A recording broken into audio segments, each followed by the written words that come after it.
오늘 읽을 책은 오히려 위로입니다. 바란예안교회 목사이시고 CTC 코리아 이사 및 강사인 전재훈 목사님이 쓰신 책입니다. 언뜻 보기엔 간증서라고 할 수 있지만 단순한 간증서 책은 아닙니다. 이 책은 복음에 관한 책이라고 생각합니다. 복음이 우리 삶의 고난을 어떻게 치유하는가, 우리 삶에 어떤 힘을 주는가, 그것에 관한 책이라고 생각합니다. 이번에 프로필 잠깐 읽어드리겠습니다. 1974년 둘째 아들로 태어나 보니 엄마 아빠 모두 앞 못 보는 분이셨다. 이 아들이 성장 뒤에는 원인 불명 열병으로 심장병 등을 앓아 맹인 보육 선교원에서 예수 믿은 어머니가 온갖 기도원에 아픈 아들 앞세워 다니며 수로보니게 여인처럼 울부짖을 때 오히려 엄마를 달래곤 했다. 비오는 주일 교회 가던 길에 형이 몰던 차가 중앙선을 넘어 마주오던 차와 정면 충돌. 어머니는 뇌를 크게 다쳤다. 형은 옥고를 치렀고 훗날 어머니는 치매로 가족을 오래 아프게 했다. 결혼마저 불행해진 형은 조카 둘을 두고 집을 나갔고 그새 태어난 그의 딸은 척추기형인지라 조카 아들은 백혈병 걸리고 어머니는 요양원에 계시고 딸의 치료도 해야 했을 때 매일 서울 경기병원 세 곳을 넘나들곤 했다. 아버지는 안마시 수술을 차렸다가 홍수로 못쓰게 되자 화병으로 빚만 남겼고 어머니도 결국 돌아가시고 끝내 조카 아들은 묻고 아들은 개에 물리고 조카 딸도 한때 아팠다.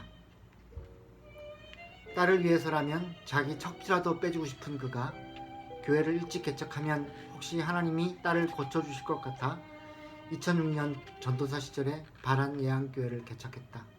그러나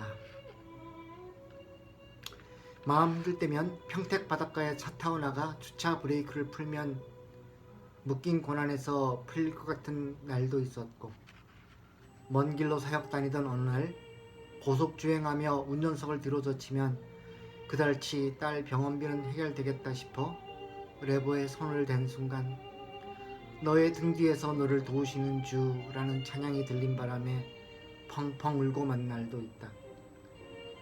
그는 다사다난했던 고난 속에서도 말씀을 떠나지 않으려 한 자신에게 오히려 위로를 주신 주님을 말씀에서 깊이 만났고 고난 속에서 오래 묵상한 말씀 이야기로 독자를 위로하고 싶어서 이 책을 썼다.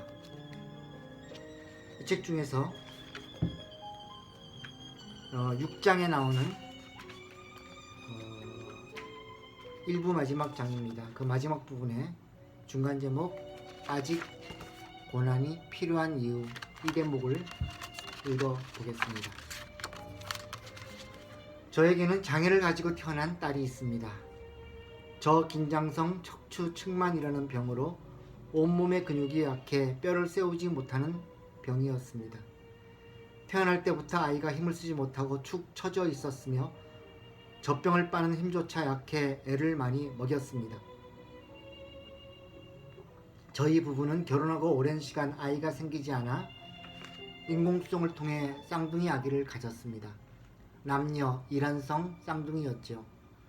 두 아이가 각각 양수와 태반을 따로 가지고 있었고 태어날 당시 몸무게가 3kg이 넘었기에 아내의 배는 상상하기 어려울 정도로 컸었습니다. 두 아이 중 딸아이가 엄마 뱃속에서 오랜 시간 눌려있다 보니 이런 장애를 가지게 되었습니다. 저는 딸이 건강해지기를 바라며 날마다 별의별 기도를 다 했습니다. 예수의 보혈을 뿌리며 기도하기도 하고 여러 목사님들에게 안수를 받기도 했으며 서울대병원과 고려대병원 등 큰 병원들은 물론이고 평택이 있는 용화다는 한의원에 데려가 보기도 했습니다.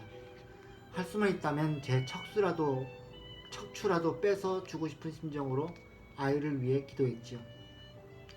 만약 수로보니게 여인처럼 예수님이 제게 오셔서 내 믿음대로 되라고 하셨다면 제 딸은 병이 낫지 않았을 것입니다. 제 믿음이 그다지 훌륭하지도 않고 크지도 않기 때문입니다. 부모님도 시각장애인이셨고 저도 심장병 환자였는데 아무리 기도원이나 치유집회를 다녀도 작은 기적조차 경험하지 못했기에 신유에 대한 불신만 가득했습니다. 평생에 단 한 번 주님이 오셔서 내 믿음대로 되라고 말씀하신다면 저는 그 말씀을 하시기 전에 먼저 제 믿음을 키워달라고 기도할 것입니다. 그것이 어떤 모습이 될지 알 수 없으나 제 믿음이 커질 수만 있다면 개새끼라는 말이라도 들어야 하겠지요. 어쩌면 지금까지 고난을 겪어야 했던 모든 것이 제 믿음을 키우시기 위한 하나님의 섬세한 손길이었을 수도 있습니다.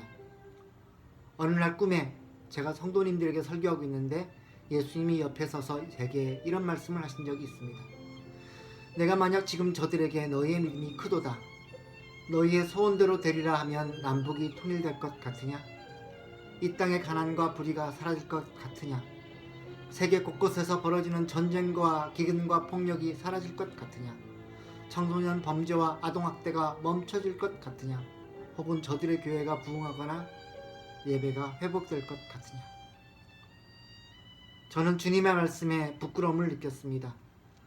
저의 소원은 오직 제 딸아이의 건강이었기 때문에 주님이 말씀하신 그 어떤 것에도 자신있게 대답할 것이 없었습니다. 저는 제 믿음이 커져서 제 딸이 건강해지기를 바란다면 결코 제 믿음을 훌륭하다고 할 것도 없고 믿음이 크다 할 것도 아닐 것입니다.